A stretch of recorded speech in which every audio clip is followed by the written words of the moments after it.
आदरणीय उद्योगी तथा व्यावसायिक संस्थाका नेतृत्वकर्ताहरू, त्यहाँ ट्याक्स पेयर्स भने पनि तपाईहरूलाई एकदम लार्ज ट्याक्स पेयर्स हो तपाईहरू, उल्लेख्य very significant and notable tax pairs of the country. यहाँहरू सबैलाई म हार्दिक स्वागत गर्न चाहन्छु। सबैभन्दा पहिले नेपालको अर्थतन्त्र निर्माणमा यहाँहरूले पुर्याउनु भएको योगदानप्रति नेपाल सरकारका तर्फबाट हार्दिक सम्मान व्यक्त गर्न चाहन्छु। Much grateful for your contributions. तपाईहरू केवल सफल व्यवसायी वा कम्पनीका प्रतिनिधि मात्र होइन, नेपालका सबैभन्दा ठुलो करदाता, लार्जेस्ट ट्याक्स पेयर्स, सबैभन्दा ठुलो रोजगारदाता, सबैभन्दा ठुलो लगानीकर्ता र राष्ट्र निर्माणका अग्रणी साझेदार हुनुहुन्छ। You are partners in nation building. आजको बैठक औपचारिक भेटघाटका लागि होइन, यो सरकार र राष्ट्र निर्माणमा अग्रणी भूमिका खेलिरहेका निजी क्षेत्रबीच नयाँ र गहिरो विश्वास, सहकार्य र प्रतिबद्धता हो। केही दिन यता मैले उद्योगी व्यवसायी, वाणिज्य बैंकका प्रमुख कार्यकारी अधिकृत तथा नेपाल राष्ट्र बैंकको नेतृत्वसँग लामो समय छलफल गर्ने अवसर पाएँ। ती सबै छलफलबाट एउटा साझा निष्कर्ष आएको छ। नेपालको आर्थिक रूपान्तरण कुनै एक मन्त्रालय, कुनै एक नीति वा कुनै एक संस्थाले मात्र होइन, यसको नेतृत्व सरकार र निजी क्षेत्रले सँगै गर्नुपर्छ। This is a whole of the nation approach. It's not just one ministry or one policy or one entity. त्यसैले आज म यहाँ सरकारको धारणा सुनाउनभन्दा पनि बढी देशका सबैभन्दा बढी लगानी गरेका र सबैभन्दा बढी जोखिम उठाएका उद्यमीहरूको अनुभव सुन्न आएको छु। Your large taxpayers, because we have taken the largest risks in investing and innovating and expanding. So I'd like to hear from you on those aspects as well. हामीले यस वर्षको बजेट मार्फत एउटा स्पष्ट सन्देश दिएका छौँ। सरकार निजी क्षेत्रलाई शङ्काको दृष्टिले होइन, साझेदारको दृष्टिले हेर्छ।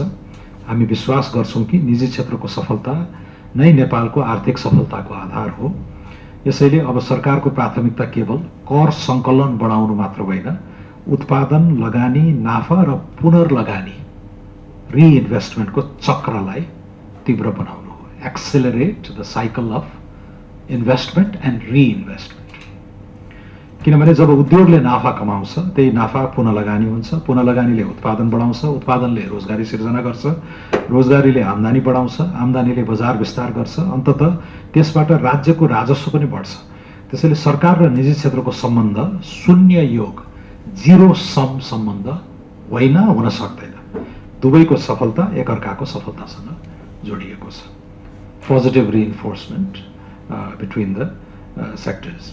म आज यो स्पष्ट प्रतिबद्धता व्यक्त गर्न चाहन्छु। नेपालमा वैध रूपमा गरिएको लगानी, all legal and legitimate investments in Nepal, सिर्जना गरिएको सम्पत्ति, all the assets and wealth that you have created, र आर्जन गरिएको नाफाको सुरक्षा, all the profits that have been earned legitimately, we will protect that. यसको सुरक्षा गर्नु सरकारको प्रमुख दायित्व हो। उद्यमीले आफ्नो सम्पत्ति सुरक्षित छ, नियम स्थिर छ, rules are predictable and stable, कर प्रणाली पूर्वानुमेय छ, ट्याक्स सिस्टम इज प्रेडिक्टेबल, र राज्य आफ्नो साझेदारको रूपमा उभिएको छ भन्ने विश्वास गर्न सक्नुपर्छ। त्यो विश्वास निर्माण नगरी ठुलो लगानी आउँदैन, त्यो विश्वास निर्माण नगरी उद्योग विस्तार हुँदैन, त्यो विश्वास निर्माण नगरी आर्थिक रूपान्तरण सम्भव हुँदैन। त्यसैले आज म यहाँहरूलाई एउटा स्पष्ट आग्रह गर्न चाहन्छु, नेपालमा अझ ठुलो लगानी गर्नुहोस्। Please invest further, please invest additionally, please reinvest, र भएका उद्योग विस्तार गर्नुहोस्। Expand your existing businesses, नयाँ उत्पादनमा प्रवेश गर्नुहोस्, नयाँ प्रविधि भित्र्याउनुहोस्, नयाँ रोजगारी सिर्जना गर्नुहोस्।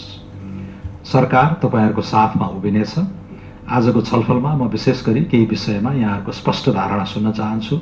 सरकारले सुरु गरेका सुधारहरू व्यवहारमा कतिको प्रभावकारी देखिन थालेका छन्, व्यवसाय विस्तारमा अझै मुख्य अवरोध कहाँ छन्। The budget try to send a clear signal that we are turning a page, we want to be investment friendly, private sector friendly, friendly to foreign investment, friendly to diasporic investment, and through that of course excite our own domestic private sector, and for that we are willing to take our risks on our own on the government side, which you have seen from the unprecedented and generous amnesties that we've announced for you to clear your backlogs and start with a clean slate and all that, right? So कर प्रशासन, नियमन, जग्गा, land, ऊर्जा, श्रम, energy, labor, infrastructure, finance, exports, legal regimes, government procedures, तुरुन्तै सुधार गर्न सक्ने के हुन्, immediately reformable sectors. सरकारले आगामी 6 महिनाभित्र गर्नुपर्ने सबैभन्दा महत्त्वपूर्ण निर्णयहरू के हुन सक्छन्? आजको बैठकमा म केवल सुझाव सङ्कलन गर्न चाहन्न, म समाधानको कार्यसूची पनि बनाउन चाहन्छु। यहाँ उठेका प्रत्येक विषयको कार्यान्वयनका लागि सम्बन्धित मन्त्रालयसँग समयबद्ध समन्वय हुनेछ, in coordination with all the other ministries. अर्थ मन्त्रालयले यसका लागि रेस्पोन्स डेस्क मार्फत निरन्तर अनुगमन गर्नेछ। यो संवाद एक पटकको कार्यक्रम होइन, समस्या समाधान नभएसम्म यो श्रृङ्खला निरन्तर चल्नेछ। अन्त्यमा म एउटा कुरा विशेष रूपमा भन्न चाहन्छु। सरकारले कर तिर्नेलाई केवल राजस्वको स्रोतका रूपमा मात्र होइन, राष्ट्र निर्माणको साझेदारको रूपमा सम्मान गर्छ। नेपालमा इमानदारीपूर्वक कर तिर्ने संस्कृतिलाई उच्च सामाजिक सम्मान दिलाउनु सरकारको दायित्व पनि हो। हामी यसमा काम गर्दैछौँ। हामी यस्तो वातावरण निर्माण गर्न चाहन्छौँ जहाँ उद्योगी सफल हुँदा समाज गर्व गरोस्, लगानीकर्ता सुरक्षित महसुस गरोस्, करदाता सम्मानित होस् र युवा उद्यम गर्न प्रेरित होस्। यही विश्वासबाट हामी नेपाललाई लगानी मैत्री, व्यवसायी मैत्री र उत्पादनमुखी अर्थतन्त्र बनाउने अभियानमा अघि बढेका छौँ। सरकार र निजी क्षेत्र बीचको यो साझेदारीलाई अझ सुदृढ बनाऊँ।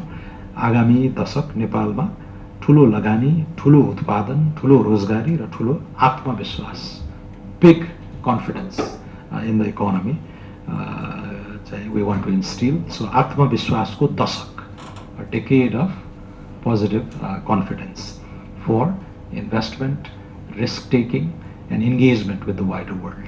So यो छ हाम्रो भिजन। यसमा तपाईहरुले यसैको सेरोफेरोमा आफ्ना कुराहरु राख्दिनु होला।